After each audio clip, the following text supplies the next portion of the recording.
Gadgets ആയാലും home appliances ആയാലും digital കാര്യങ്ങൾ ചൂസ് ചെയ്യുമ്പോൾ go with the experts. Oxygen, the digital expert. കൈകാലൊക്കെ വിറച്ചിട്ട് മറ്റേ ഡയലോഗ് പറയുമ്പോഴത്തേനും പട്ടപ്പട്ട എന്റെ കയ്യിൽ പേപ്പറൊക്കെ ഉണ്ട്, ഇതൊക്കെ ഇങ്ങനെ ആവുന്നത് കാണാം. അപ്പൊ അവരൊക്കെ പുറകിൽ നിന്ന് ചിരിക്കുക കൈ വിറച്ചിട്ട്. അപ്പൊ എല്ലാരും മറ്റേ അതായത് എല്ലാവരും ഇത് പണി അറിയോ, പണി അറിയാവോ, പറഞ്ഞ തെറ്റിക്കോട്ടെ, തെറ്റിയാലും കുഴപ്പമൊന്നുമില്ല പറയാം, അങ്ങനെയുള്ളൊരു മോഡിലേക്ക് എത്തി. നമുക്കൊരിക്കലും എല്ലാവരുടെ എക്സ്പെക്ടേഷൻ അനുസരിച്ച് നമുക്ക് നിൽക്കാൻ പറ്റത്തില്ല. സക്സസ്സില് നമ്മള് ഭയങ്കരമായിട്ടും ഇതാവാനും പാടില്ല, എന്നാൽ ഫെയിലിയേഴ്സ് അത് ഹാർട്ടിലേക്ക് എടുക്കാൻ പാടില്ല എന്നുള്ള ഒരു രീതിയാണ്. ഇങ്ങനെ പേടിച്ചിരുന്ന സാധനം കുറച്ച് കുറച്ച് റിലാക്സ്ഡ് ആവാം എന്ന് തോന്നിയത് എനിക്ക് തോന്നുന്നു ഡൂഡിലാണ്. അപ്പം ഞാൻ സെക്കൻഡ് പോയിട്ട് മറ്റേ ഭയങ്കര അടിപൊളിയായിട്ടുള്ള ക്രൗഡിന്റെ ഇടയ്ക്ക് പോയിട്ടുണ്ട്. അതായത് ഓരോരുത്തർ വരുമ്പോ ഉള്ള കയ്യടിയും പരിപാടിയും വിസിലടിയും ഒക്കെ പറഞ്ഞാല് എന്നെയൊക്കെ സംബന്ധിച്ച് ഞാനൊക്കെ ആഗ്രഹിക്കുന്ന കാര്യങ്ങൾ അതൊക്കെ. ഞാൻ കല്യാണിക്ക് മെസ്സേജ് അയച്ചിട്ടുണ്ടായിരുന്നു, this feels like a personal win. Mamitha ഈ പറഞ്ഞ ടോക്ക് ഓഫ് ദി ടൗൺ ആയിട്ട് അതിന്റെ എപ്പെക്സ് നിൽക്കുമ്പോൾ ഞാൻ എപ്പോഴും ആലോചിക്കാറുണ്ട്, പണ്ട് മമിത പറയായിരുന്നു ഈ പറഞ്ഞ ബസ്സിൽ കയറി പോയിരുന്നത്, സൈക്കിൾ ചവിട്ടി പോയിരുന്നത്, ഇനി അങ്ങനെ ഒരു ഫേസ് ഇനി ഉണ്ടാവും എന്നുള്ളത്. ഞാൻ അങ്ങനത്തെ കാര്യങ്ങള് മിസ് ചെയ്യാൻ ആഗ്രഹിക്കുന്നില്ല.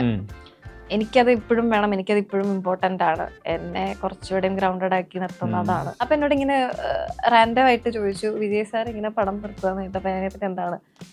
എനിക്ക് സാറിനോട് അഭിനയിക്കാൻ പറ്റില്ലല്ലോ, ഇല്ലായിരുന്നെങ്കിൽ അതിന്റെ ഒരു ഹോപ്പെങ്കിലും ഉണ്ടായേനെ എന്ന് പറഞ്ഞു. ഇതിന്റെ ബാക്കി എടുക്കാനുള്ളപ്പോഴത്തേനും വന്നിട്ട് പറഞ്ഞു, നാ പാത്തെ ഇത് സ്ക്രീനില് ഞാൻ അത് കണ്ടു, അടിപൊളിയായിട്ട് ഇരുന്നു, മതി ഇത് മതി എനിക്ക്.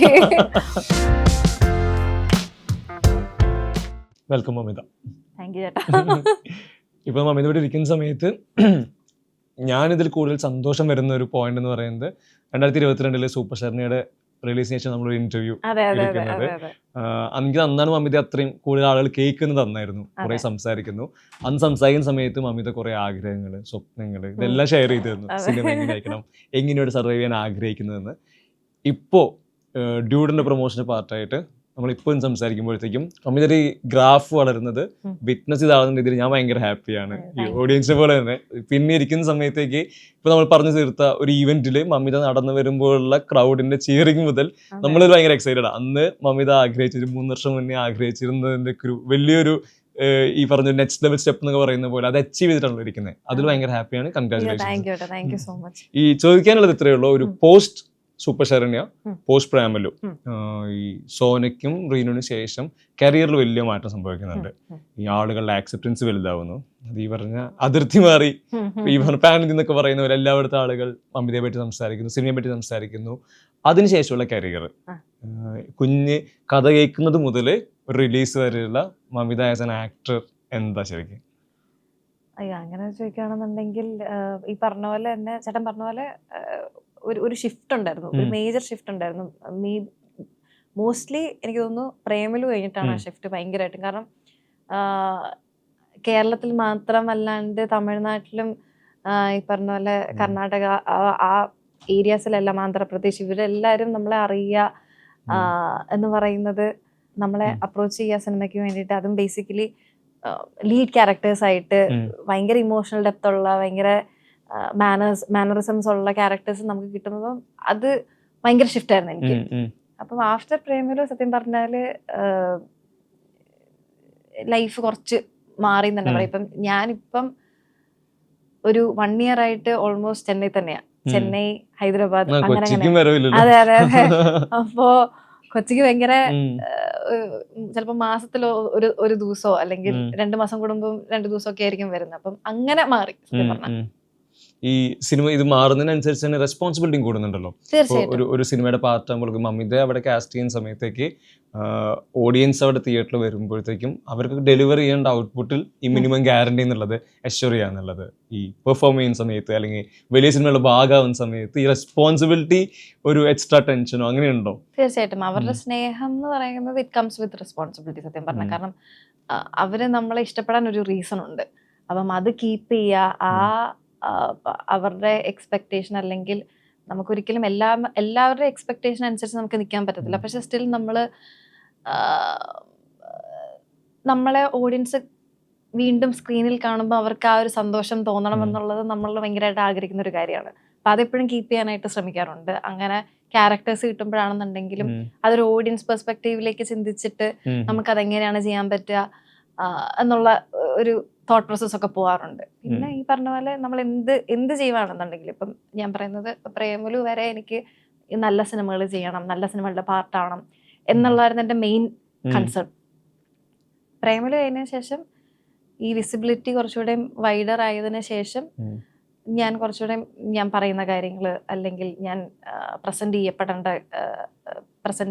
രീതി, ഞാൻ എന്തൊക്കെയാണ് റെപ്രസെന്റ് ചെയ്യുന്നത്, എൻ്റെ ക്യാരക്ടേഴ്സ് എങ്ങനെയൊക്കെയാണ് എന്നുള്ളത് കുറച്ചുകൂടെ ഇരുന്ന് ചിന്തിച്ച് ഒരു സ്ക്രിപ്റ്റ് കിട്ടുമ്പോഴത്തേനും അത് തിരിച്ചും മറിച്ചും ഒക്കെ വായിച്ച് പഠിച്ച്, പ്രത്യേകിച്ചും തമിഴ് സ്ക്രിപ്റ്റ് ഒക്കെ ആകുമ്പോഴത്തേനും അതിന് വ്യത്യാസങ്ങളുണ്ട് കുറെ. അപ്പൊ എനിക്ക് മനസ്സിലാവാത്ത കുറെ കാര്യങ്ങളുണ്ട്. അപ്പൊ ഞാനത് ഡയറക്ടറിനും അസിസ്റ്റൻസിനും ഒക്കെ ഇറിറ്റേറ്റഡ് ഉണ്ടെങ്കിൽ പോലും ഞാൻ ചോദിച്ചുകൊണ്ടിരിക്കും, ഇതെങ്ങനെയാണ് ഇപ്പൊ വരുന്നത്, എങ്ങനെയാണ് ഞാൻ ചെയ്യേണ്ടത് എന്നുള്ളത് ചോദിച്ച് മനസ്സിലാക്കി അത്രയും പണിയെടുത്ത് നമ്മള് ഭയങ്കര സൂക്ഷ്മതയോടെയാണ് ഇപ്പം ചെയ്യുന്നത്. പ്രപ്പ് എന്നുള്ള ഒരു ഏരിയ തന്നെ ഭയങ്കരമായി പണിയെടുക്കുന്ന, ക്യാമറയ്ക്ക് മുന്നിൽ വരുന്നതിന് മുന്നേ ഇവിടെ ഒരു എക്സ്ട്രാ എഫേർട്ട് കൊടുക്കാന്ന്. അതെ, അത് മലയാളത്തിൽ എനിക്ക് തോന്നുന്നു പ്രേമലു ഞാൻ അത്രയും എഫേർട്ട് വന്നിട്ടില്ല. കാരണം ക്യാരക്ടർ എന്ന് പറയുന്നത് എന്റെ പോലെ തന്നെ ഒരു ക്യാരക്ടർ. അതെ അതെ. അപ്പൊ അതിനകത്ത് കൂടുതൽ ഇംപ്രൊവൈസേഷൻസ് ആയിരുന്നു, ആ സ്പോട്ടിൽ നടക്കുന്ന കാര്യങ്ങൾ, ഫൺ പരിപാടികളായിരുന്നു. പിന്നെ എനിക്ക് തോന്നുന്നു ഞാൻ കുറച്ചുകൂടെ പണിയെടുത്തിട്ടുള്ളത് സൂപ്പർ ശർണിക്കും കൊക്കോയ്ക്കും ഒക്കെ വേണ്ടിയാണ്. സൂപ്പർ ശർണിക്ക് എനിക്ക് ആ ആക്സെന്റ്, ബേസിക്കലി നമ്മള് കൊച്ചി ഭാഷ അതൊക്കെ കുറച്ച് നോക്കി, അങ്ങനെയുള്ള പരിപാടികളൊക്കെ ഉണ്ടായിരുന്നു. പിന്നെ കൊക്കോയില് ഈ പറഞ്ഞ കൊക്കോ പഠിക്കുക, അതെ അത്രയൊക്കെ ഉണ്ടായിരുന്നുള്ളൂ. എന്നെ സംബന്ധിച്ച് എനിക്ക് പ്രിപ്പറേഷൻ എന്ന് പറഞ്ഞാൽ അതായിരുന്നു എന്റെ മെയിൻ. പക്ഷെ ഇപ്പൊ എന്ന് പറഞ്ഞാൽ അത് കംപ്ലീറ്റ്ലി ചേഞ്ച് ആയി. കാരണം പ്രേമലു വേണ്ടി ഞാൻ ചെയ്യുന്ന ഇരണ്ടുവാനം എന്ന് പറഞ്ഞ രാംകുമാർ സാർ ഡയറക്ട് ചെയ്യുന്ന, വിഷ്ണു വിശാൽ സാർ ആക്ട് ചെയ്യുന്ന പടമാണ്. അതിനകത്ത് എന്ന് പറഞ്ഞാൽ എന്റെ ക്യാരക്ടർ ഭയങ്കര ഒരു ഫ്ലാഷ് ബാക്ക് ഉണ്ട്, ഒരു പരിപാടികളൊക്കെ ഉണ്ട്. അപ്പം ഭയങ്കര ലെയേഴ്സ് ഉള്ള ക്യാരക്ടറാണ്. അപ്പം അതിൽ കുറേ ഡയലോഗ്സ് ഉണ്ട്. അപ്പം ഈ തമിഴ് പഠിക്കുക എന്ന് പറയുന്നത്, നമുക്ക് മറ്റേ സിനിമയില് കണ്ട തമിഴ്, നമുക്കറിയാവുന്ന തമിഴ്, എളുപ്പം, കുഴപ്പമൊന്നുമില്ല എന്നുള്ള രീതിയിലാണ് ഞാൻ ചെല്ലുന്നത്. പക്ഷെ അവിടെ ചെന്ന് കഴിഞ്ഞപ്പോഴാണ് എന്നെ കൊണ്ടൊരു സീൻ ചെയ്യിപ്പിച്ചു. ഓഡീഷന് പോകുമ്പോൾ എന്നെ കൊണ്ടൊരു സീൻ ചെയ്യിപ്പിച്ചു. അവിടെ മനസ്സിലായിട്ട് പണി പൊളിയുന്നത്. എനിക്ക് ക്യാരക്ടർ ഭയങ്കരമായിട്ട് ഇഷ്ടപ്പെട്ടു. അതായത് ഇത് ചെയ്ത എന്റെ പൊന്നെ, ഇത് എനിക്ക് കിട്ടിയ ഭഗവാനെ കിട്ടണേ എന്നുള്ളൊരു ഇതിലാണ് നിൽക്കുന്നത്. പക്ഷെ അതേസമയം എനിക്കറിയാം ഇത് ഭയങ്കര പണിയായിരിക്കും എന്ന് എനിക്കറിയാം. കാരണം അത്രയും ഡയലോഗ്സ് ഉണ്ട്. എന്നെ ആദ്യം ജയിപ്പിക്കുന്നത് ഒരു 2 പേജ് ഡയലോഗാ. ഇത് 2 പേജ് ഡയലോഗ് എന്നോട് പഠിക്കാൻ പറഞ്ഞു, അത് ഫുൾ ചെയ്യാൻ പറഞ്ഞു, വിത്ത് കോസ്റ്റ്യൂം പരിപാടികളൊക്കെ. ഇങ്ങനെ ഒരു റൂമിനകത്തിരുന്ന് ചെയ്യാം. കൈകാലൊക്കെ വിറച്ചിട്ട് മറ്റേ ഡയലോഗ് പറയുമ്പോഴത്തേനും പട്ടപ്പട്ട എന്റെ കയ്യിൽ പേപ്പറൊക്കെ ഉണ്ട്, ഇതൊക്കെ ഇങ്ങനെ ആവുന്നത് കാണാം. അപ്പൊ അവരൊക്കെ പുറകിൽ നിന്ന് ചിരിക്കുക കൈ വിറച്ചിട്ട്. അപ്പൊ എനിക്ക് മനസ്സിലായി, ഓക്കെ ഇത് നമ്മൾ പണിയെടുക്കണം, ശരിക്കും പണിയെടുക്കണം എന്ന് പറഞ്ഞിട്ട് കൊടൈക്കനാലായിരുന്നു ഷൂട്ട്. ഞാൻ അവിടെ ഇരുന്ന് കുത്തിരുന്ന് പഠിക്കാൻ തുടങ്ങി. അതിനു മുമ്പ് ഒരു സെറ്റ് ഓഫ് പ്രിപ്പറേഷൻസ് ഉണ്ടായിരുന്നു. കുറെ ഡയലോഗ്സ് ആവട്ടെ, നമ്മൾ ചെയ്യേണ്ട രീതി കാര്യങ്ങളൊക്കെ നമ്മൾ പ്രിപ്പയർ ചെയ്തിരുന്നു. പക്ഷെ സ്റ്റിൽ നമ്മൾ ആ സമയത്ത് എന്താണോ അത് പ്രിപ്പയർ ചെയ്തിട്ട് ഞാൻ തലേദിവസം ചോദിക്കും, ഈ സീൻ എങ്ങനെയാണ് എടുക്കുന്നത്, ഈ സീനിൽ എന്താണ് എന്റെ ഇമോഷൻ, എങ്ങനെയാണ് എന്റെ മോഡുലേഷൻ വരേണ്ടത്, ഏത് രീതിയിലാണ്, ഏത് മീറ്ററിലാണ് പഠിക്കേണ്ടത്, ഞാൻ കറക്റ്റ് ആയിട്ട് ചോദിച്ചിട്ട് തലേ ദിവസം പോയി. ഇപ്പം രാത്രി 11 മണിക്കൊക്കെ ആയിരുന്നു ഈ ഷൂട്ട് കഴിയുന്നത്. ഞാൻ 2 മണി 3 മണി നിന്ന് പഠിക്കും, പഠിച്ചു. കാരണം ഫസ്റ്റ് ഡേ ഞാൻ അത്രയും പഠിച്ചിട്ട് പോയിട്ട് പോലും ഞാനിങ്ങനെ നിൽക്കണം, എന്റെ മോണോലോഗ് പോലെ ഒരു പരിപാടി. അപ്പൊ എന്റെ ക്യാമറയ്ക്ക് പിന്നില് നിൽക്കുന്ന കുറെ ആൾക്കാരുടെ, അപ്പൊ ഞാൻ കോൺഷ്യസാ, നല്ല കോൺഷ്യസാ. അവരില് ചെറിയ ആള് ഇങ്ങനെ നോക്കിയപ്പോൾ എനിക്ക് പേടിയാവും, ഷോ എന്തെങ്കിലും തെറ്റ് പറഞ്ഞോ, എന്തെങ്കിലും ഡയലോഗ് തെറ്റിയോ. അവര് ചിലപ്പോ എന്റെ കോസ്റ്റ്യൂമിലായിരിക്കും എന്തെങ്കിലും അതിങ്ങനെ ചെയ്യാം, അങ്ങനെ ആയിരിക്കും അവര് പറയുന്നത്. പക്ഷെ അതുവരെ എന്നെ എന്താ പറയാ പിന്നെ ഡിസ്ട്രാക്ട് ചെയ്യാൻ തുടങ്ങി. കാരണം നമ്മൾ ആദ്യമായിട്ടാണ് അങ്ങനത്തെ ഒരു സ്പേസിൽ. അത് കുറെ ടേക്കും പോയി കേട്ടോ അന്ന്. അപ്പം എല്ലാരും മറ്റേ അതായത് എല്ലാവരും ഇത് പണി അറിയോ, പണി അറിയാവോ, ചെയ്യാൻ പറ്റുമോ, കാരണം ഇത് അങ്ങനത്തെ ഒരു ക്യാരക്ടറാണ്. പക്ഷെ പിന്നീട് എല്ലാ ദിവസവും ഇരുന്ന് കുത്തിരുന്ന് പഠിച്ചിട്ട് ഫുൾ പ്രിപ്പയർ ആയിട്ട് ആരെന്റെ മുമ്പിൽ വന്ന് എന്ത് പറഞ്ഞാലും, എന്ത് ചെയ്യുന്ന പറഞ്ഞാലും എന്നെ ഉറക്കത്തിൽ നിന്ന് ഇങ്ങനെ വിളിച്ച് ഡയലോഗ് പറയാൻ പോലും ഞാൻ പറയും പടപടപടേന്ന് അങ്ങനെ ആക്കി. പിന്നെ ഡയറക്ടറിന് ഏത് രീതി വേണമെങ്കിലും എന്നെ മോൾഡ് ചെയ്തെടുക്കാം എന്നുള്ള രീതിയിൽ പ്രിപ്പയർ ചെയ്തിട്ടേ ഞാൻ പോകും. ഇതിലെനിക്ക് ചോദിക്കാനുള്ളത് ഈ പറഞ്ഞ മദർ ടങ് മാറുന്ന സമയത്തേക്ക് നമുക്ക് സ്പോട്ടിൽ ഇംപ്രവൈസ് ചെയ്യുന്നുള്ളതിലൊരു ബാരിയർ വരുന്നുണ്ടല്ലോ. മലയാളം നമുക്ക് എങ്ങനെയെങ്കിലും ഒക്കെ പിന്നെ തീർച്ചയായിട്ടും അവിടെ എങ്ങനെ ശരിക്കും ഇപ്പൊ പറഞ്ഞ ഒരു സംഭവം കൃത്യമായി പഠിക്കുന്നു, ചിലപ്പോൾ ഓപ്പോസിറ്റ് ആക്ടറുടെ ഒരു എക്സ്ചേഞ്ചിൽ വേറൊരു ഡയലോഗ് ആഡ് ഓൺ ആയി കഴിഞ്ഞാൽ അത് ബാലൻസ് ചെയ്യണ്ടേ? അതാണ് എനിക്ക് ആകപ്പാടെ ഏറ്റവും ചലഞ്ചിങ് ആയിട്ട് തോന്നിയിട്ടുള്ളത്. ഈ ഇംപ്രവൈസേഷൻസ് എനിക്ക് കുറച്ച് പാടാണ്. കാരണം തമിഴിലെ ഇപ്പം കോമഡി സീൻ ആണെന്നുണ്ടെങ്കിൽ അതിന്റെ ഒരു പരിപാടി ഉണ്ടല്ലോ. ഇപ്പം നമ്മുടെ മലയാളത്തിലെ കോമഡീസ് നമുക്കറിയാം. ഇപ്പൊ ഒരാള് എന്നോടൊരു കോമഡി പറഞ്ഞാൽ എനിക്ക് കൗണ്ടർ അടിക്കാനുള്ള എന്തെങ്കിലും ഉണ്ടാവും നമ്മുടെ കയ്യില്. പക്ഷെ തമിഴിൽ അങ്ങനെ ആയിരുന്നില്ല എനിക്ക്. അപ്പം അത് കുറച്ച് ടഫായിട്ട് എനിക്ക് തോന്നി. ടഫ് എന്നല്ല, അത് പഠിച്ചു വരേണ്ട കാര്യമാണ് ബേസിക്കലി. അപ്പൊ അതിന് ടൈം കൊടുക്കുക എന്നുള്ളതാണ്. ഇപ്പം കുറച്ചുകൂടെയും ബെറ്റർ ആണ്. ഇപ്പൊ ആരെല്ലാം തമിഴിൽ നമ്മള് ഈ പറഞ്ഞ പോലെ ഡയലോഗ് പറയുമ്പോ തന്നെ എനിക്ക് തിരിച്ച് പറയാനുള്ള ഒരു പറഞ്ഞ തെറ്റിക്കോട്ടെ, തെറ്റിയാലും കുഴപ്പമൊന്നുമില്ല പറയാം അങ്ങനെയുള്ളൊരു മോഡിലേക്ക് എത്തി. അതുകൊണ്ട് ഇപ്പം ലൈക്ക് കുറച്ച് ഇംപ്രൂവ്ഡ് ആയെന്ന് തോന്നി. ഈ ഡ്യൂഡിനെ പറ്റി സംസാരിക്കുന്ന സമയത്ത് മമിത പറഞ്ഞൊരു വാക്ക് സർറിയൽ എന്നായിരുന്നു. കംപ്ലീറ്റ് എക്സ്പീരിയൻസ് സംസാരിച്ചപ്പോൾ ഡ്യൂഡിന്റെ ഇപ്പൊ ഒരു ട്രെയിലറിൽ ഈ സിനിമയുടെ വലുപ്പം നമുക്ക് കാണാം. ഇതിന്റെ ഈ എവിടെയൊക്കെ ഒരു ഫ്ലേവേർഡ് തമിഴ് സിനിമയാണ്, എന്നാൽ അതിൽ എക്സൈറ്റിംഗ് ആയിട്ടുള്ള ഒരുപാട് മൊമെന്റ്സ് വരുന്നുണ്ട്. എന്താ ശരിക്കും ഡ്യൂഡിന്റെ പാർട്ട് ആവുന്ന മൊമെന്റ് എങ്ങനെയായിരുന്നു? ഡൂഡ് എന്ന് പറഞ്ഞ സിനിമ ഒരു ഫൺ മാസ് ഫാമിലി എന്റർടൈൻമെന്റ്, ഒരു ഇമോഷണൽ ഡ്രാമ ഒക്കെ ഉള്ള ഒരു ഫുൾ പാക്കേജ് ആണ് സത്യം പറഞ്ഞ ഡൂഡ്.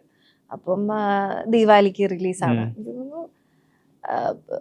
ഡൂഡില് വർക്ക് ചെയ്യുമ്പോഴത്തേനും എനിക്കൊരു സെൻസ് ഓഫ് എന്താ പറയാ, ഒരു കോൺഫിഡൻസ് കിട്ടി. കാരണം എല്ലാ സൈഡ് ഓഫ് പരിപാടികളും ഉണ്ട് അതിനകത്ത്. ഈ പറഞ്ഞ കോമഡി ഉണ്ട്, ഫണ്ണുണ്ട്, മാസ് ഉണ്ട്, ഡാൻസ് ഉണ്ട്, എല്ലാം ടച്ച് ചെയ്ത് പോകുന്നത് കാരണം ഒരു ഫ്രീഡം ഉണ്ടായി സത്യം പറഞ്ഞ. അതായത് തമിഴ് സിനിമ ഞാൻ ഇപ്പം ഇങ്ങനെ പേടിച്ചിരുന്ന സാധനം കുറച്ച് റിലാക്സ്ഡ് ആവാം എന്ന് തോന്നിയത് എനിക്കൊന്നു ഡൂഡിലാണ്. അപ്പം ഡൂഡ് എനിക്ക് വരുന്നത് കീർത്തീശ്വരൻ ആണ് ഡയറക്ടർ. അപ്പം ചേട്ടൻ മൈത്തിരി പ്രൊഡക്ഷനെ കോണ്ടാക്ട് ചെയ്തിട്ട് എന്നെ കോണ്ടാക്ട് ചെയ്യുമായിരുന്നു. അപ്പോൾ നമ്മളൊരു മീറ്റിംഗ് സെറ്റപ്പ് ചെയ്തിട്ട്, അപ്പം പ്രേമലു ഇറങ്ങിയതേ ഉള്ളൂ, ഇറങ്ങിയിട്ട് ഒരാഴ്ചയോ അങ്ങനെ കണ്ടായതേ ഉള്ളൂ.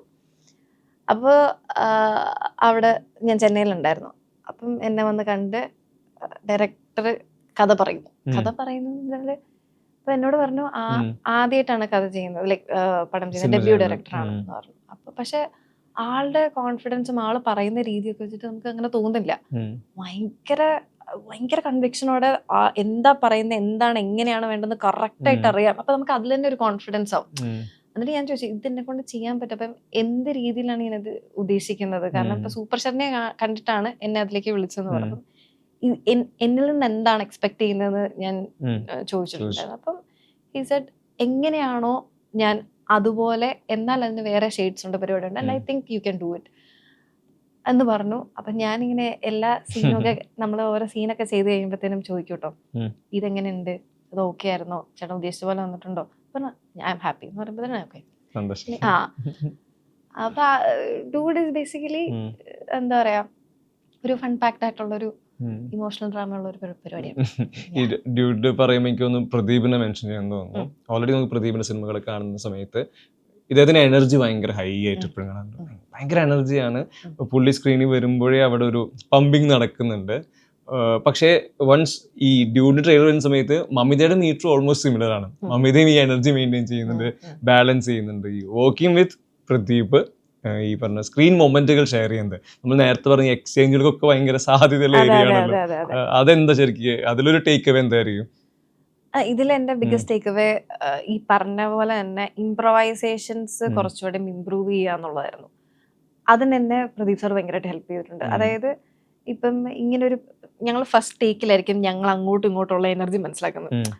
ഓക്കെ, സാർ എന്താണ് ചെയ്യാൻ പോകുന്നത്, ഞാൻ എന്താണ് ചെയ്യാൻ പോകുന്നത് എന്നുള്ളത് ഞങ്ങൾക്ക് അങ്ങോട്ടും ഇങ്ങോട്ടും മനസ്സിലാകുന്ന ഫസ്റ്റ് ടേക്കിലായിരിക്കും ചിലപ്പോൾ. ഇല്ലെങ്കിൽ റിഹേഴ്സൽസ് ഉണ്ടാവും, പക്ഷെ എന്നാലും റിഹേഴ്സൽസിൽ ഇല്ലാത്തൊരു പരിപാടി ചിലപ്പോൾ ഒരു ടേക്കിൽ കൊടുക്കുമായിരിക്കും.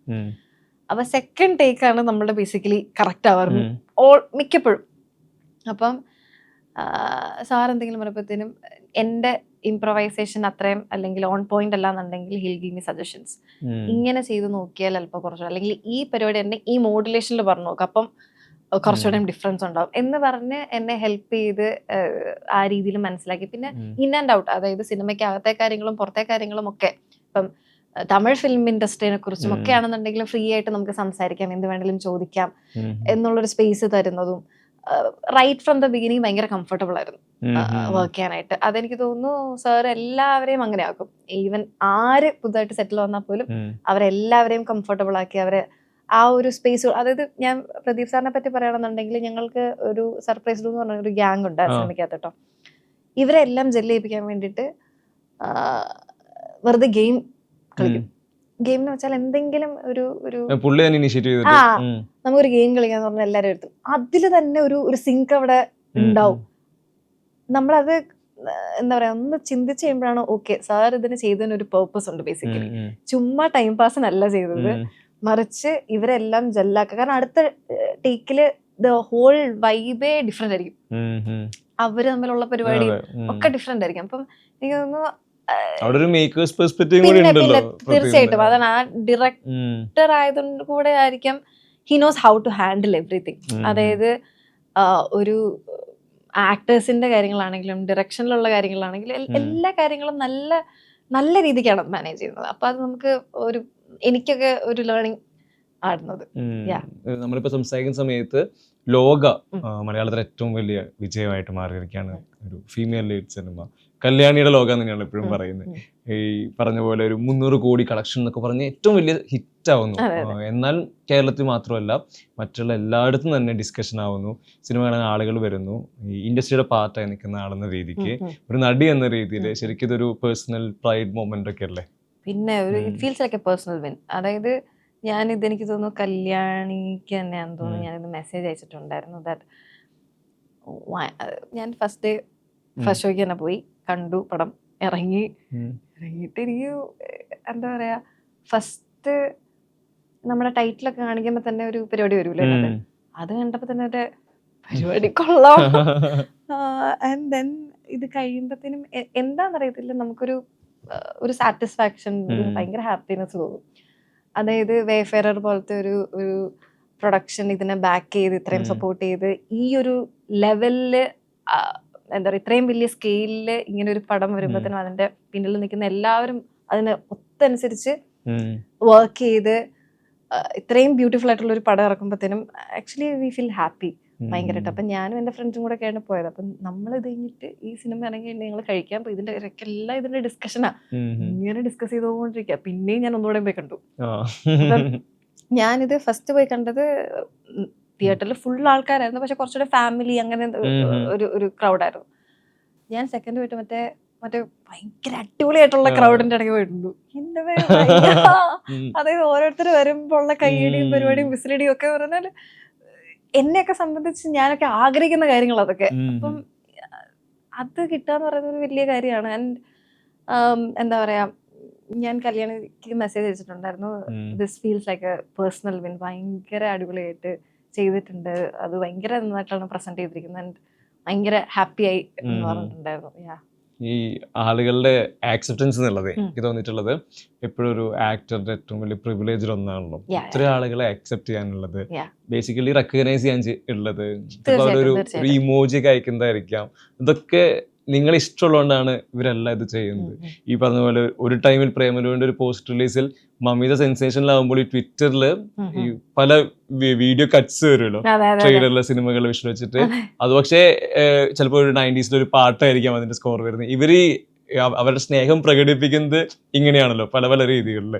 ഈ ഓഡിയൻസിന്റെ സ്നേഹം ഒപ്പം തന്നെ അതിലൊരു റെസ്പോൺസിബിലിറ്റിയുടെ ലെയർ വരുന്നുണ്ട്. സ്റ്റിൽ ഇത് എൻജോയ് ചെയ്യുന്നത് എങ്ങനെയാ, ഇതിൽ ഓവറായി പോവാൻ പാടില്ല, നമ്മൾ ഇതിലൊരു അഭിരമിച്ച് പോവാന്നൊക്കെ പറയുന്ന പോലെ അത്തരം പോവാതെ തന്നെ നമ്മളായിരിക്കുന്നു, എന്നാൽ ഇതെല്ലാം റിസീവ് ചെയ്യുന്നു, ഹാപ്പി ആവുന്നു. ഈ എങ്ങനെ ശരിക്കും ഫാൻസ് അല്ലെങ്കിൽ പ്രേക്ഷകരും അമിതയും തമ്മിലുള്ള കോറിലേഷൻ എങ്ങനെയാ പോകുന്നത്?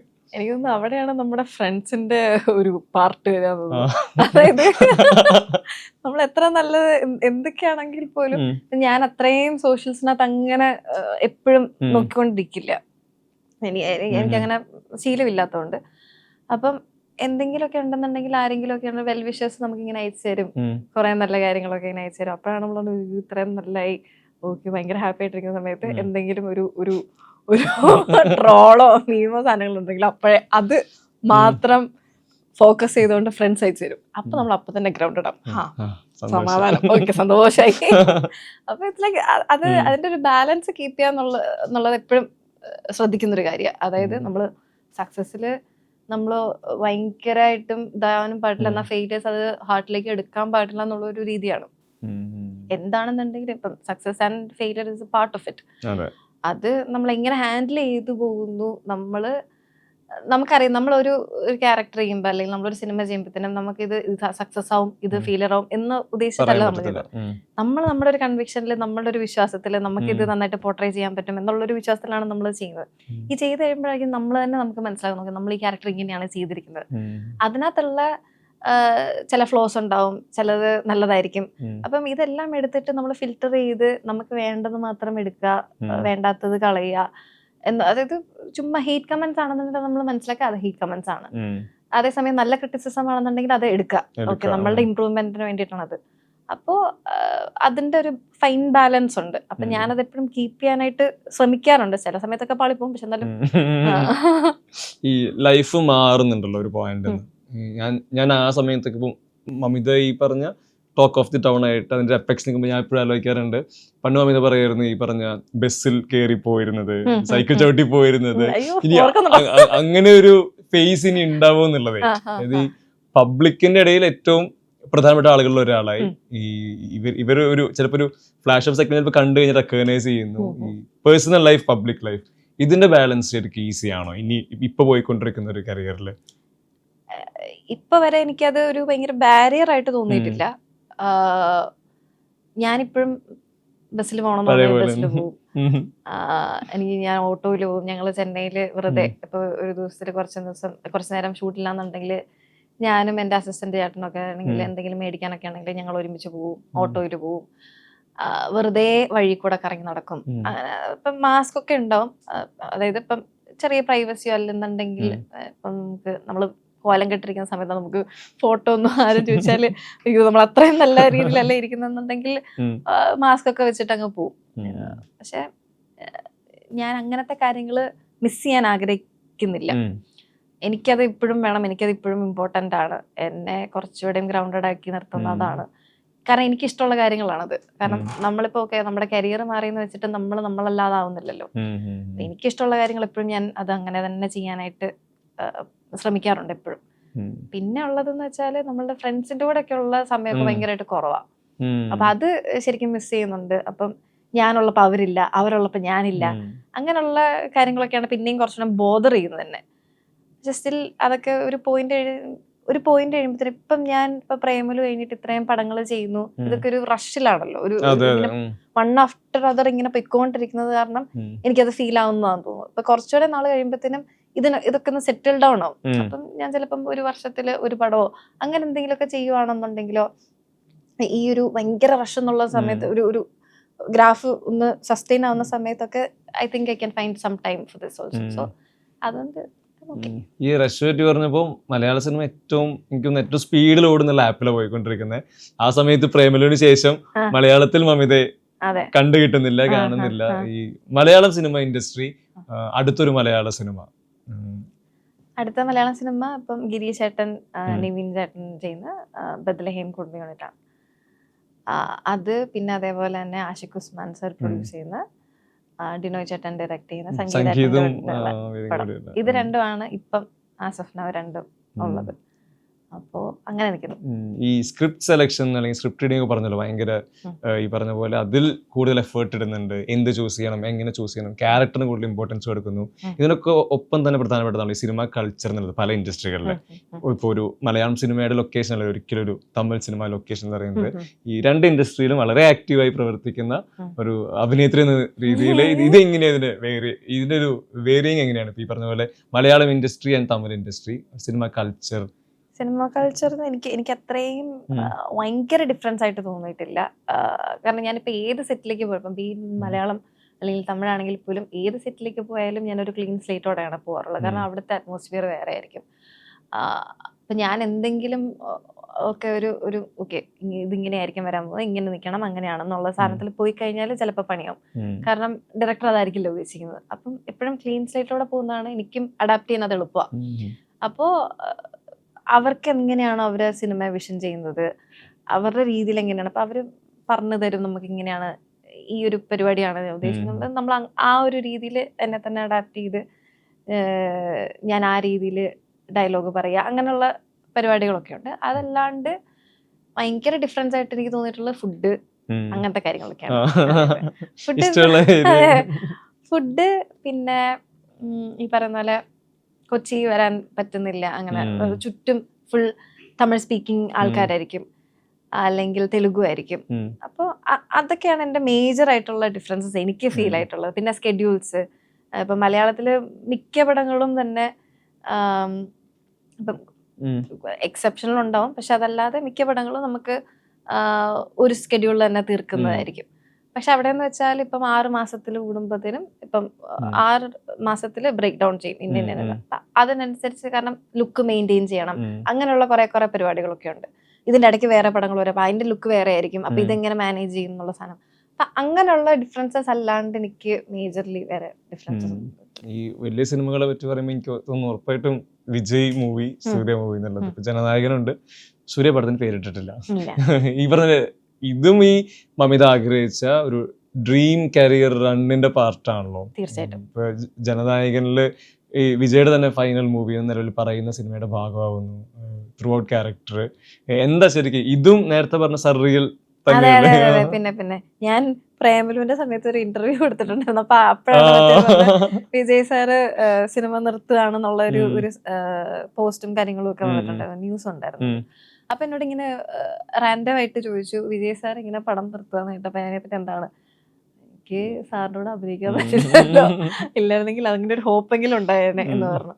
പിന്നെ എനിക്ക് ഈ ഒരു ചാൻസ് ആണ് കിട്ടുന്നത്. അപ്പം എന്താ പറയാ, അതിന് വാക്കുകളില്ല പറയാനായിട്ട്. സത്യം പറഞ്ഞ അത് ഭയങ്കര ഗ്രേറ്റ്ഫുൾ ആൻഡ് ബ്ലെസ്ഡ് ആയിട്ട് ഫീൽ ചെയ്യുന്നു. കാരണം ഇതൊക്കെ കണ്ടിട്ടാണല്ലോ നമ്മൾ സിനിമ ഇഷ്ടപ്പെടുന്നതും വളരുന്നതും ഒക്കെ. അപ്പം അതിലെ ഒരു പാർട്ട് സാറിൻ്റെ കൂടെ അഭിനയിക്കാൻ പറ്റുക, സാറിൻ്റെ കൂടെ സ്ക്രീൻ ഷെയർ ചെയ്യാന്ന് പറയുന്നത് അയ്യോ ഭയങ്കര ഒരു നമ്മുടെ കരിയറിലൊരു ഭയങ്കര അച്ചീവ്മെന്റ് ആയിട്ട് കണക്കാക്കും. സൂര്യ മൂവി സെയിം അതായത് ഈ പറയുന്നത് പോലെ തന്നെ ഇപ്പൊ വണങ്ങാന്നുള്ള പടം എനിക്ക് മിസ്സായതാണ്. അപ്പം എനിക്ക് ഭയങ്കര സങ്കടമായിരുന്നു. കാരണം ഞാൻ ആ പടത്തിന് വേണ്ടിയിട്ട് സൂപ്പർ ഷെറിനെ കഴിഞ്ഞപ്പോഴത്തേനും ഐ തിങ്ക് ലീസ്റ്റ് ഞാനൊരു 9 to 10 months ഞാൻ അതിന് വേണ്ടിയിട്ട് തന്നെ നിന്നിട്ടുണ്ട്. അപ്പോൾ പെട്ടെന്ന് അത് ഡ്രോപ്പ് ആകാന്ന് പറയുമ്പോൾ എനിക്കത് പെട്ടെന്ന് എടുക്കാൻ പറ്റിയില്ല. അപ്പൊ എനിക്ക് ഭയങ്കര വിഷമായി, ദൈവമേ എല്ലാം പോയി എന്നുള്ള രീതിയിലായി. പക്ഷെ വീണ്ടും അങ്ങനെ ഒരു ഓപ്പർച്യൂണിറ്റി കിട്ടുക എന്ന് പറയുന്നത്, അതും ഈ ഇമ്പോർട്ടൻ്റ് റോള് നമുക്ക് ഈക്വൽ ആയിട്ടുള്ള ഒരു സ്പേസ് കിട്ടുക എന്ന് പറയുന്നത് ഭയങ്കര വലിയ കാര്യമാണ്. അപ്പം അതില് എന്നെ അവര് കൺസിഡർ ചെയ്തു എന്നുള്ളത് എന്താ പറയാ, എനിക്ക് ഇമാജിൻ ചെയ്യാൻ പറ്റുന്നതിനേക്കാളും അല്ലെങ്കിൽ ഞാൻ ഉദ്ദേശിക്കുന്ന എന്റെ കരിയർ പാത്തിനേക്കാളും എത്രയോ മേളിലാണത്. I feel grateful. ഈ എത്രയൊക്കെ സിനിമകൾ വരുമ്പോഴേ മമിത എന്ന നടിയെ ഇഷ്ടപ്പെടുന്നതിൽ ഹ്യൂമർ ഹാൻഡിൽ ചെയ്യുന്നത് ഭയങ്കര പ്രധാനപ്പെട്ട കാര്യമായിട്ട് എനിക്ക് പേഴ്സണലി തോന്നിയിട്ടുണ്ട്. എപ്പോഴും പലരും കഷ്ടപ്പെടുന്നതും എന്നാൽ പലരും വളരെ ഈസി ആയി ചെയ്യുന്നത് ഹ്യൂമർ ഹാൻഡിൽ ചെയ്യുന്നതാണ്. ഇപ്പോൾ സോനയിലുണ്ട്, റീനറുണ്ട്, ഇപ്പോൾ ഡ്യൂഡിന്റെ ട്രെയിലർ കാണുമ്പോൾ അതിലും ഉണ്ട്. ഈ ഹ്യൂമർ ഹാൻഡിൽ ചെയ്യുന്നത്, സ്പോണ്ടേനിയസ് ആയിട്ടുള്ള റിയാക്ഷൻസ് കൊടുക്കുന്നത്, മേ ബി ഇപ്പം ഈ പറഞ്ഞ ടെക്സ്റ്റ് ഇപ്പോൾ വേറെ ലാംഗ്വേജ് ആണെങ്കിൽ അതിലൊരു എഫേർട്ട് ഇടേണ്ടി വരും. പക്ഷേ റിയാക്ഷനിൽ അതിന്റെ ആവശ്യം വരുന്നുണ്ടല്ലോ. നമ്മൾ ആസ് എൻ ആക്ടർ ഇംപ്രവൈസ് ചെയ്യുന്നതാണ്. ഈ ഹ്യൂമർ ഹാൻഡിൽ ചെയ്യുക, റിയാക്ഷൻസ് കൊടുക്കുക, പെർഫോമൻസിൽ ഇത് മീറ്റർ താഴെ പോവാതിരിക്കുക, അതിൽ വലിയ എഫേർട്ടുകൾ ഉണ്ടോ, വളരെ ഈസിയാണോ, അങ്ങനെ തോന്നിയുണ്ടോ? അതെന്ന് വെച്ചാല് ഞാൻ ഇപ്പോഴും അതൊക്കെ പഠിച്ചുകൊണ്ടിരിക്കുക, അതൊക്കെ ഓരോ പരിപാടികളൊക്കെ ക്രാക്ക് ചെയ്തുകൊണ്ടിരിക്കുന്നതേ ഉള്ളൂ. ഐ എം സ്റ്റിൽ ലേണിംഗ് എല്ലാ കാര്യങ്ങളും. അതായത് എങ്ങനെ ഒരു ക്യാരക്ടറെ ഗ്രേസ്ഫുള്ളി പ്രസന്റ് ചെയ്യണം, കൊമിക്കലി പ്രസന്റ് ചെയ്യണം എന്നുള്ളതൊക്കെ ഞാൻ നമ്മൾ ഒബ്സർവ് ചെയ്ത് നമ്മൾ കണ്ട് പഠിച്ച് അങ്ങനെയൊക്കെ ചെയ്ത് നമ്മൾ തന്നെ എക്സ്പ്ലോർ ചെയ്ത് ഓരോ ക്യാരക്ടർ ചെയ്യുമ്പോഴത്തേനും അതിനകത്ത് എന്തെങ്കിലും നമ്മളിപ്പോ ഒരു ക്യാരക്ടറിനെ നമുക്ക് ഇപ്പൊ റിയൽ ലൈഫിലാണെന്നുണ്ടെങ്കിൽ നമ്മൾ കണ്ടിട്ട് ആ ക്യാരക്ടറിന്റെ ജസ്റ്റേഴ്സോ മാനറിസംസോ അങ്ങനെ എന്തെങ്കിലും നമുക്ക് കിട്ടിയിട്ടുണ്ടെന്നുണ്ടെങ്കിൽ അത് ഏതെങ്കിലും സിനിമയ്ക്കകത്ത് അപ്ലൈ ചെയ്യാൻ നോക്കും. അത് എങ്ങനെ സ്ക്രീനിൽ വന്നിട്ടുണ്ടെന്ന് കണ്ടാൽ മാത്രമേ നമുക്ക് അറിയത്തുള്ളൂ ഇത് വർക്കാവോ ഇല്ലയോ. അപ്പം നമ്മളത് ട്രൈ ചെയ്യാന്നുള്ളതാണ് ആസ് ആൻ ആക്ടർ ഞാൻ ചെയ്യാറ്. നമ്മളത് എക്സ്പ്ലോർ ചെയ്യണം ആ ഒരു പരിപാടി. അപ്പം ഐ എം സ്റ്റിൽ ലേണിങ്. പക്ഷെ സ്റ്റിൽ ഫസ്റ്റ് ടേക്കൊക്കെ നമ്മൾ എന്തെങ്കിലും അങ്ങനെ ചെയ്യുക, അതായത് നമ്മുടെ ഒരു കൺവിക്ഷനിൽ നമ്മൾ ഈ ക്യാരക്ടർ എങ്ങനെയായിരിക്കും ഇതിന് റിയാക്ട് ചെയ്യുക എന്നുള്ളൊരു നമ്മുടെ കൺവിക്ഷനിൽ അത് ചെയ്യുക. എന്നിട്ട് ഡയറക്ടർ പറയും അത് വേണോ വേണ്ടോ എന്നുള്ളത്, അല്ലെങ്കിൽ അതിന് ഇംപ്രവൈസ് ചെയ്യണോ, അതെങ്ങനെ ചെയ്യണം എന്നുള്ളത് പറഞ്ഞു തരും. അല്ലെങ്കിൽ നമ്മളുടേതായിട്ടുള്ള ഇംപ്രവൈസേഷൻസ് എന്തെങ്കിലും ഉണ്ടാവുകയാണെന്നുണ്ടെങ്കിൽ അത് നല്ലതാണെന്നുണ്ടെങ്കിൽ, നമ്മുടെ ഈ ഹോൾ പരിപാടിനെ എലിവേറ്റ് ചെയ്യുന്നുണ്ടെന്നുണ്ടെങ്കിൽ അവര് സജഷൻസ് തരും. ഇതിങ്ങനെ പറഞ്ഞു നോക്കുക, അതാണ് ഞാൻ നേരത്തെ പറഞ്ഞ പ്രദീപ് സാറൊക്കെ അത് ഭയങ്കരമായിട്ടും ശ്രദ്ധിച്ചിട്ട് ഇങ്ങനെ ഒരു പരിപാടി ചെയ്തില്ലേ, അതിങ്ങനെ ചെയ്ത് നോക്കൂ അപ്പൊ നല്ലതായിരിക്കും എന്ന് പറയും. അപ്പം നമുക്ക് അങ്ങനെയുള്ളൊരു ടീമിന്റെയും കൂടെ ഭാഗമാകണം, എന്നാലേ നമ്മള് ഇംപ്രൂവ് ആവത്തുള്ളൂ. ഇല്ലാന്നുണ്ടെങ്കിൽ നമ്മൾ എവിടെ കിടക്കുന്നു അവിടെ തന്നെ എങ്ങനെ പോകും. അപ്പൊ നമ്മൾ എപ്പോഴും കോൺസ്റ്റന്റ്ലി ലേണിങ്, കോൺസ്റ്റന്റ്ലി ചേഞ്ച് ചെയ്തുകൊണ്ടിരിക്കുക. അതിന്റെ ഒപ്പം തന്നെ ടീമും അതിനനുസരിച്ച് സപ്പോർട്ടിങ് നടന്നതെങ്കിൽ ഈസിയാണ് നമുക്കത് ഹാൻഡിൽ ചെയ്യാൻ. അവസാനമായിട്ട് ചോദിക്കുകയാണെങ്കിൽ ഈ വിജയ് പടത്തെ പറ്റി പറഞ്ഞപ്പോഴേ അതിലൊരു എക്സൈറ്റ്മെന്റ് ഭാഗമായിട്ട് ചോദിക്കുന്നത്, ഉറപ്പായിട്ടും ഇപ്പോ ഈ പറഞ്ഞ ഡ്യൂഡിലെ പാട്ട് വരുമ്പോഴത്തേക്കും ഡാൻസ് ട്രെൻഡിങ് ആവുന്നു, ഹുക്ക് സ്റ്റെപ്പ് എല്ലാവരും റിപ്പീറ്റ് ചെയ്യുന്നു. വിജയ് പടത്തിൽ ഡാൻസ് എന്നുള്ളത് എല്ലാവർക്കും അറിയാം, അത് ഭയങ്കര പ്രധാനപ്പെട്ടതാണ്, ആളുകളെ തിയേറ്ററിൽ എത്തിക്കുന്നതിൽ പ്രധാന ഘടകമാണ്. അതിൽ കോമ്പിനേഷൻ ഉണ്ടോ, ഡാൻസ് ഉണ്ടോ? അതെന്തായിരുന്നു മൊമെന്റ്? അത് ഭയങ്കര വലിയ മൊമെന്റ് ആയിരുന്നു. പിന്നെ അതായത് ഫസ്റ്റ് ദിവസം തന്നെ ഡാൻസ് ആയിരുന്നു. അപ്പൊ എനിക്ക് ചെറുതായിട്ടേ ഉള്ളൂ, ഫസ്റ്റ് ഡേ ഡാൻസിലോട്ട് പോകുന്നത് ചെറിയ ഇതേ ഉള്ളൂ കേട്ടോ. പക്ഷെ എന്നെ സംബന്ധിച്ച് അത് വലിയ കാര്യം. അത് വലിയ കാര്യം എന്ന് വെച്ചാല് എന്റെ അമ്മ, അതായത് നമ്മള് മറ്റേ വിജയ് സാറിന്റെ മറ്റേ പാട്ടിന് മറ്റേ ഉത്സവപ്പറമ്പിലും അവിടെ ഇവിടെ ഇതൊക്കെ തുള്ളിക്കൊണ്ടിരിക്കുമ്പോഴത്തേനും നമ്മൾ വിചാരിക്കുന്നില്ലല്ലോ ഇങ്ങനെ, അതായത് ഒരേ സ്ക്രീനില് ഒപ്പം നിന്ന് ഡാൻസ് ചെയ്യാൻ പറ്റും എന്നുള്ളത്. അത് ഭയങ്കര ഒരു മൊമെന്റ് ആയിരുന്നു എനിക്ക്. അത് സാറ് വന്നിട്ട് എനിക്കറിയാം you are A good dancer എന്ന് പറഞ്ഞു അതിന്. അപ്പൊ ഞാൻ അറിയോ, അതന്നെ ഭയങ്കര വലിയ കാര്യമായിരുന്നു. അത് കഴിഞ്ഞിട്ട് പിന്നെ പിറ്റേ ദിവസം ഇതിന്റെ ബാക്കി എടുക്കാനുള്ളപ്പോഴത്തേനും വന്നിട്ട് പറഞ്ഞു, നാ പാത്തെ ഇത് സ്ക്രീനില് ഞാൻ അത് കണ്ടു, അടിപൊളിയായിട്ട് ഇരുന്നു, മതി ഇത് മതി എനിക്ക് ഫുൾ ഡ്രൈവ് ആയി. അയ്യോ ഭയങ്കര മൊമെന്റ് ആയിരുന്നു അത്. അപ്പൊ എന്തായാലും എല്ലാവിധ ആശംസകളും. ഈ പറഞ്ഞ പോലെ ആഗ്രഹിച്ച ജേണി ഇനിയും ഭയങ്കര ബ്യൂട്ടിഫുൾ ആയിട്ട് മുന്നോട്ട് പോട്ടെ. Thank you. Thank you so much.